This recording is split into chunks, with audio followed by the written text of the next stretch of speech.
आता पाहूयात झटपट बातम्या।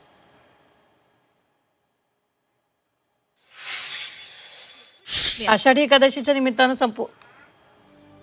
झटपट बातम्या प्रस्तुत करतात सी प्लॅडिन, इंडियाज नंबर 1 अँटीसेप्टिक, तुमचा फास्ट एड एक्सपर्ट।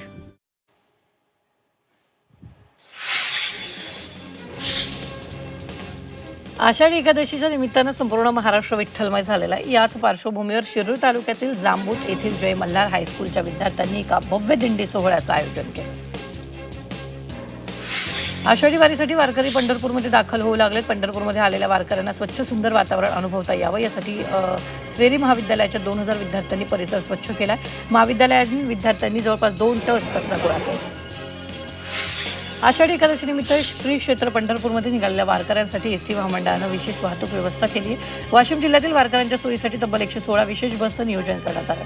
40 किंवा त्यापेक्षा अधिक वारकरी एकत्र आल्यास त्या गावातून थेट पंढरपूरसाठी विशेष एसटी बस उपलब्ध करून दिली जाणार आहे। आषाढी वारी सोहळ्यावर सीसीटीव्हीची नजर असणार आहे। मंदिर परिसरात 200 सीसीटीव्ही कॅमेरे लावण्यात येणार असून कंट्रोल रूममधून संपूर्ण मंदिर परिसरावर लक्ष ठेवलं जाणार आहे। अनुचित प्रकार टाळण्यासाठी शासनानं निर्णय घेतला आहे। भंडारा नगर परिषद इथं काँग्रेसच्या 4 नगरसेवकांनी ठिय्या आंदोलन केलं। तांत्रिक अभियंत्यांनी काँग्रेस नगरसेवकांना प्रश्न विचारले, मात्र सभा संपून उत्तर मिळालं नाही। दमदाटी केल्यानं माफी मागावी अशी मागणी करण्यात आली। येवल्यात स्मार्ट मीटरची होळी करून महावितरणाच्या कार्यालयावर धडक मोर्चा काढण्यात आला। सर्वसामान्य ग्राहकांच्या परवानगीशिवाय स्मार्ट मीटरची सक्ती करू नये या मागणीसाठी ऑल इंडिया पॅन्थर सेनेतर्फे आंदोलन करण्यात आलं। कोकणवासियांसाठी आनंदाची बातमी। गणेशोत्सवापूर्वी बायपासची एक लेन सुरू होणार आहे। माणगाव बायपासचं काम युद्धपातळीवर सुरू असून मंत्री आदित्य तटकरे मुंबई गोवा महामार्गाची पाहणी केली।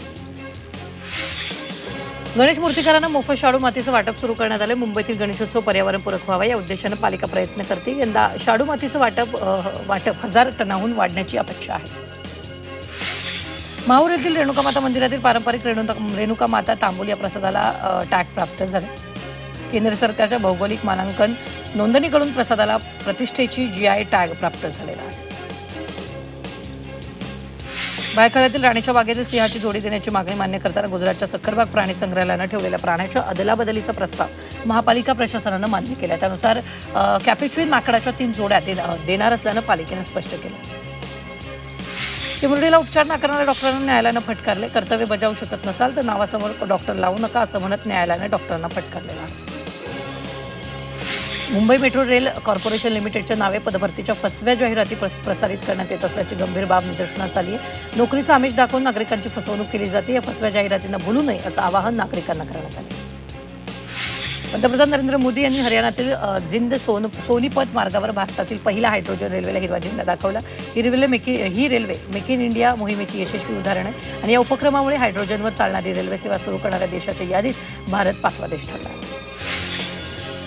रेल्वेशी संबंधित दुर्घटनेत मरण पावलेल्या प्रवाशाकडे तिकीट आढळले नाही या कारणामुळे त्यांच्या कुटुंबाला नुकसान भरपाई नाकारता येणार नाही असा महत्त्वपूर्ण निकाल सर्वोच्च न्यायालयानं दिला। राज्य सरकारचं नवं स्कूल बस धोरण लागू होणार आहे। राज्यातील लाखो विद्यार्थ्यांच्या सुरक्षेला अधिक बळकटी देण्यासाठी स्कूल बस धोरण लागू करण्यात येणार आहे। या धोरणामुळे शाळा, बस चालक, वाहतूक कंत्राटदार आणि शाळा प्रशासनावर अनेक कठोर नियम लागू होतील। नीट यूजीच्या पुनर्परीक्षेला तब्बल 2,79,000 उमेदवार अनुपस्थित राहिल्याची माहिती समोर आली। वैद्यकीय प्रवेशासाठी घेण्यात येणाऱ्या या परीक्षेतील ही आतापर्यंतची सर्वाधिक अनुपस्थिती ठरलेली आहे। इंजिनिअरिंग पदवी अभ्यासक्रमाच्या प्रवेश नोंदणीला महाराष्ट्र राज्य सामायिक प्रवेश परीक्षा कक्षानं 19 जुलैपर्यंत मुदतवाढ दिली। पहिली गुणवत्ता यादी 2 ऑगस्टला जाहीर होणार आहे। त्याचं सविस्तर वेळापत्रक CET सेलनं जाहीर केलं। वनस्पती शास्त्राच्या विद्यार्थ्यांकडून झाडांचं सर्वेक्षण करण्यात येणार आहे। विविध वृक्षतज्ञ, वनस्पती शास्त्रज्ञ, पर्यावरण अभ्यासकांचं एकमत झालं। त्यानुसार महापालिकेत बैठकीत याबाबत प्रस्ताव मांडण्यात आला। अमेरिकेनं विदेशी विद्यार्थ्यांसाठी व्हिसा नियम अधिक कडक केलेले आहेत। 5 दशकांपासून लागू असलेली अनिश्चित कालावधीपर्यंत अमेरिकेत राहण्याची व्यवस्था रद्द करण्यात आली। याचा मोठा फटका भारतीय विद्यार्थ्यांना बसण्याची शक्यता आहे। सोनम वांगचुक यांची तब्येत खालावली। सोनम वांगचुक यांना रुग्णालयात दाखल करण्यात आलं। उपोषणाच्या 21व्या दिवशी पोलिसांनी ही कारवाई केली। 20 जुलैचा मोर्चा निघणाऱ्याचा सोनम वांगचुक यांच्या पत्नीने निर्धार केलाय। सोनम वांगचुक यांचं रुग्णालयातही उपोषण सुरूच असल्याची माहिती त्यांनी दिली आहे। कोर्टाचा आदेश, वैद्यकीय सल्ल्यानुसार कारवाई। डॉक्टरांच्या सल्ल्यानंतर वांगचुक यांना रुग्णालयात नेलं। जंतर मंतरवरील कारवाईवर दिल्ली पोलिसांनी स्पष्टीकरण दिलं।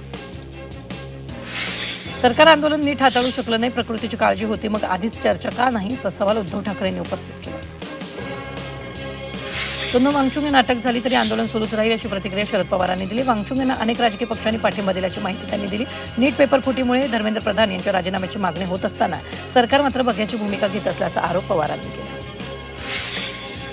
देशात दडपशाही सुरू आहे. धर्मेंद्र प्रधान यांच्या राजीनाम्यासाठी सोनम वांगचुक उपोषणाला बसले होते, मात्र त्यांना जबरदस्तीने उचलून नेल्याचा आरोप खासदार संजय राऊतांनी केला. देशात लोकशाही संपून हुकुमशाही सुरू झाली. सरकारकडून आंदोलन मोडून काढण्याचा प्रयत्न सुरू आहे. काँग्रेस आमदार सतीश पाटलांनी हल्लाबोल केला. सोनम वांगचुक यांना आंदोलनस्थळावरून उचलून नेणं चुकीचं आहे. दिल्ली पोलीस सरकारवर काँग्रेसनं हल्लाबोल केला. धर्मेंद्र प्रधान यांचा राजीनामा का घेत नाही, खासदार इम्रान प्रताप गढींनी सवाल उपस्थित केला. महायुतीच्या नेत्यांना महामंडळ वाटपाची प्रतीक्षा कायम आहे. मेमध्ये फॉर्म्युला ठरला, वाटप मात्र अजूनही झालेलं नाहीये. या महिन्याभरात तरी महामंडळाचं वाटप होणार का, याकडे महायुतीतील निष्ठावंतांचं लक्ष लागलं.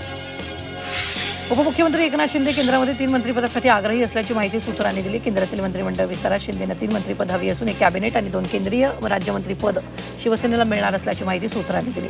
पावसाळा अधिवेशनानंतर केंद्रीय मंत्रिमंडळाचा विस्तार होणार आहे. दरम्यान प्रादेशिक पक्षाला केंद्राकडून वेट अँड वॉचचा सल्ला देण्यात आल्याची माहिती सूत्रांनी दिली.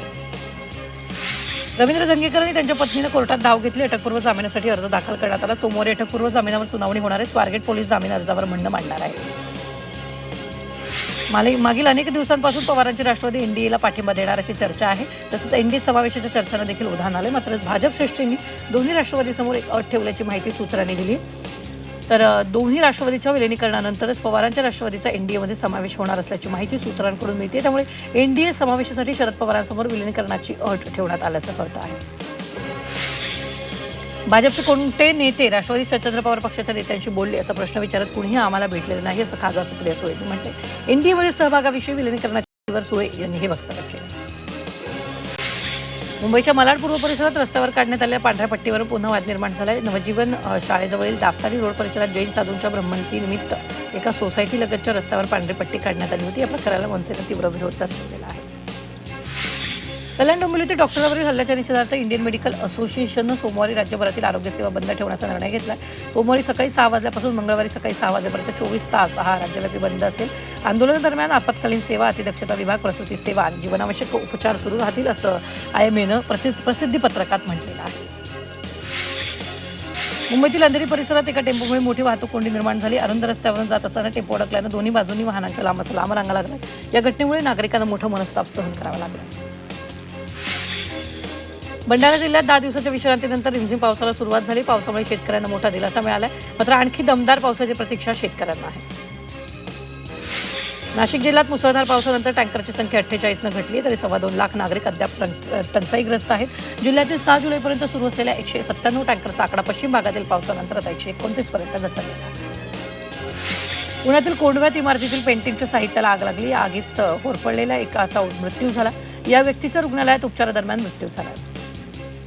जळगाव शहरातील वाढत्या मोटरसायकल चोरीच्या घटनांना आळा घालण्यासाठी पोलिसांनी मोठी कारवाई केली. 3 आरोपींना अटक करत तब्बल 11 चोरीच्या मोटरसायकली जप्त केल्या. पुणे शहर पोलिसांनी हरवलेले मोबाईल शोधून काढण्याच्या मोहिमेत मोठे यश मिळवले. पोलिसांनी तब्बल 158 हरवलेले मोबाईल शोधून त्यांचा मूळ मालकांना परत केले.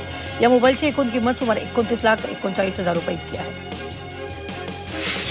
नाशिक शहरात एचएसआरपी अनिवार्य केल्यानंतर दर महिन्याला 100हून अधिक दुचाकींची चोरी होते. एचएसआरपी नंतर चोरी आणि चोरटे यांना लगाम बसणार असल्याचा आरटीओचा दावा होता. मात्र अद्याप एचएसआरपी लागू होऊनही दुचाकी चोरीचं सत्र सुरूच आहे. बदलापूर पश्चिमेकडील बस डेपो परिसरात अन्न आणि औषध प्रशासन आणि स्थानिक पोलीस प्रशासन यांनी संयुक्तपणे अचानक छापा टाकला.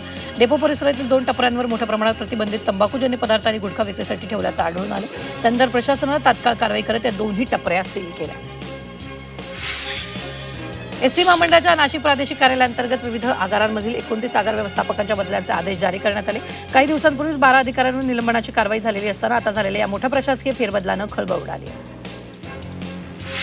पुण्यातील सणस शाळा वडगाव खुर्द इथं अल्पवयीन तरुण दुचाकीवर प्रवास करताना आढळलं. या दुचाकीला पुढची आणि मागची नंबर प्लेट चक्क वेगळा असल्याचं समोर आले. यानंतर आरटीओनं तात्काळ कारवाईचे आदेश दिले.